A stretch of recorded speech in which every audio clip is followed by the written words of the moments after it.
aprovechando su oportunidad de poder atacar los defensores de la verdad.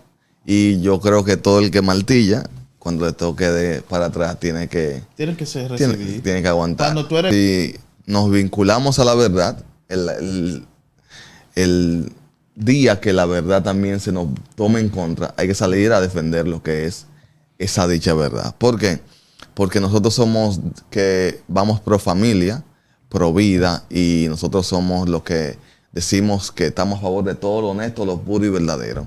Y a la hora de que quien sea cometa una falta o un error, no atacamos el personaje, sino la acción como tal, que debe estar mal y debe ser de dolencia para el pueblo en general.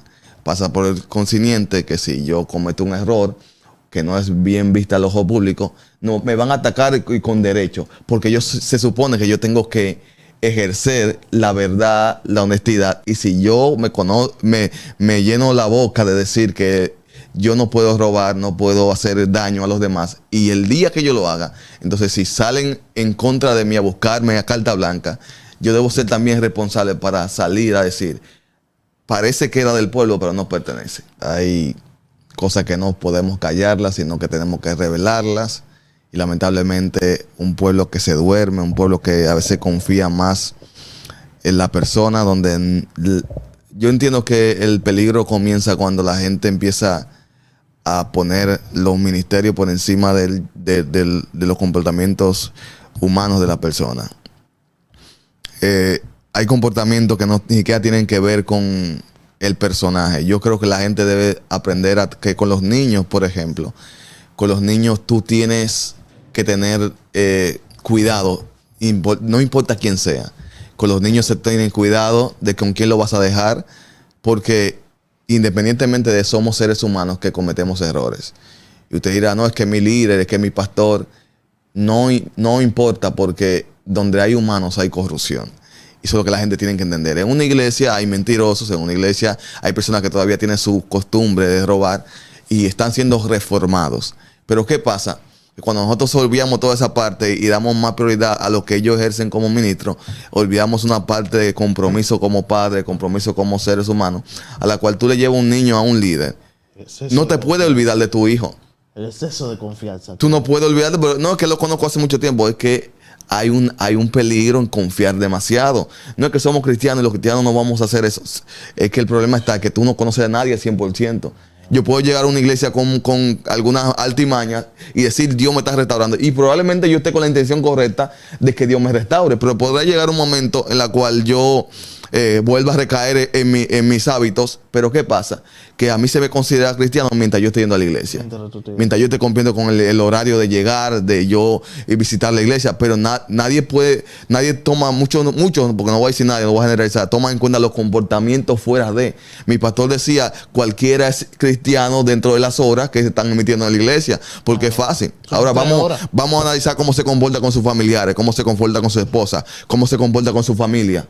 Eso es ser el verdadero cristiano. ¿Cómo se comporta en tu trabajo? Cuando tú preguntas su área de trabajo, ¿cómo hablan del varón? El varón mira a las mujeres, el varón anda tocando y codiciando a las mujeres, en la calle lo que anda enamorándose. Esas son conductas que lamentablemente cuando entra a la iglesia, en una hora tú no la vas a ver.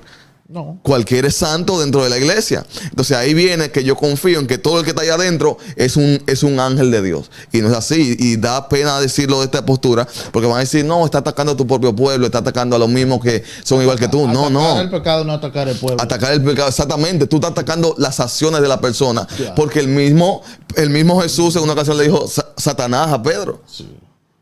Yo estoy viendo la intención tuya que no son propias de alguien que yo estoy formando. Y lamentablemente cuando tú ves esas actitudes dentro de una persona, tú tienes el derecho de llamarle la atención como miembro común. Tú no necesitas ser un líder para llamarle la atención a alguien que está emitiendo conductas malas. Pero ¿por qué no lo vemos? Porque ahora nosotros, está bien, la postura de los medios. Sí. Vamos a decir, los medios son muy crueles a la hora del sentido religioso. ¿Por qué? Porque muchos de los sentidos, de los llamados religiosos, empiezan a tomar notoriedad dentro de las redes sociales. Sí. Dando perfección que no tienen, atacando personas que quizás a lo mejor no debía mencionar. Hay muchos de las redes sociales que agarran y mencionan por nombre artistas, de figuras de renombre, violando los parámetros bíblicos que dice que si tú tienes que hablar con alguien, tú lo puedes hacer personalmente o escribirle un mensaje. Pero es más factible a buscar fama y empezar a atacar y a martillar. Entonces, después de allá para acá, ¿qué ellos van a decir? Estos son los supuestos perfectos. La gente quiere que ya no hayan pastores cometiendo errores, que ya no hayan líderes que levanten una iglesia y cometan sus errores, ya sea agredir a unos menores o agredir físico y verbalmente a cualquier persona. ¿Por qué? Porque da pena decirlo, lamentablemente, no hay una regulación eficaz dentro de la iglesia evangélicas. Y quizás podría verse como un ataque. ¿Por qué?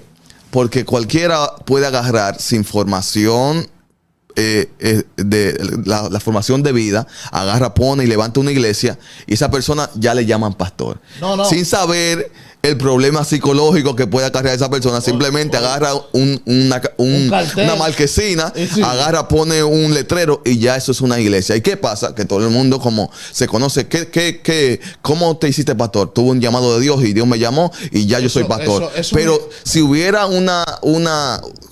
no digo que no necesita, porque hay iglesias que están formadas, pero no hay una federación que se encargue de decir, esta iglesia no está regulada, tiene que regularse, tiene que meterse en los debidos procedimientos y una evaluación psicológica, espiritual, como quiera que usted quiera llamarle, al líder que está dirigiendo una masa en ese lugar. ¿Por qué? Porque aparentemente, claro, tiene una formación espiritual, pero cuando viene a ver, ese tipo no tiene control de sus emociones y puede hacer cualquier acto dentro de la iglesia, pero ya tiene el cargo de liderazgo, tiene el cargo de pastor, pero nadie le hace nada. Entonces, eso debería frenar ciertas actitudes. ¿Por qué?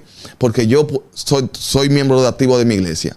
A la hora de que yo vaya a salir a hacer un ministerio, una iglesia, lo primero que debería hacer es pedir información. Y ser apoyado por tu pastor. Claro. Actual. Oye, tiene que pedir información de mis pastores, de mis líderes. Y si estoy casado, de mi esposa. Si tengo hijos, de mis hijos. Reunir aparte a si ellos. tengo un lugar de trabajo, que van a preguntar sobre mi referencia en cualquier lugar, en mi sector, preguntar, este hombre es un verdadero ejemplo de ser cristiano. Y usted dirá, pero aún con todo y eso, puede fallar, claro, pero existen menos posibilidades. Porque ya tú no tienes rasgos, tú no tienes conductas repetitivas de cosas que tú has hecho, porque la mayoría de esa gente, por ejemplo, un ex brujo, un ex atracador, un ex drogadito, Dios los restauró perfecto. Pero tú tienes que ver si esas condiciones no están bien, vivo dentro de ellos. Claro. Pero ¿cómo te das cuenta? ¿En la iglesia? No, tú tienes que salir a preguntar, este tipo, ¿cuál es la conducta de vida? Entonces, eso va a limitar. Esos son filtros que limitan ciertas acciones que van a existir, pero en un menor porcentaje, porque ya hemos tenido casos repetitivos uno detrás de otro. Y usted dirá, pero ¿qué está pasando con la iglesia? No es con la iglesia, porque hay muchos que hacen la obra de Dios, hay muchos que predican el evangelio sanamente, pero que hay muchos dentro de la iglesia que lamentablemente no se evalúan a la hora de tomar un cargo como líderes. Entonces, no es como me daban una clase de educación cristiana. No es el que tenga más tiempo en la iglesia. No. Tú no puedes agarrar a poner a alguien de tesorero que no tenga la capacidad de finanzas, de manejar números. No puede agarrar y poner a una persona a darle clase de niños que no tengan temperamento, que no tengan paciencia, que no tengan esa vocación. No, que planeta tiene más tiempo en la iglesia, no es tiempo. Es la preparación y la capacitación. Entonces, mientras no se estén tomando esa medida en cuenta, siempre vamos a tener ese tipo de gente dentro de la iglesia, lamentablemente. Explicarte que Dios pueda llamar a alguien y capacitarlo en su divina voluntad y que tenga los dotes y el don mismo en ese poco tiempo. Dios lo pueda capacitar por una urgencia o por una necesidad de un lugar, se lo acepto, pero no podemos medir todos los casos como por ese concepto. Eso es lo que pasa. Dios puede llamar a uno y de ahí no podemos decir, sí, es que Dios llama a gente. No. Dios son casos excepcionales que no pueden ser el orden de las reglas. Tiene que capacitarse, tiene que educarse, tiene que hacerle su análisis. Debería haber alguien que mentalmente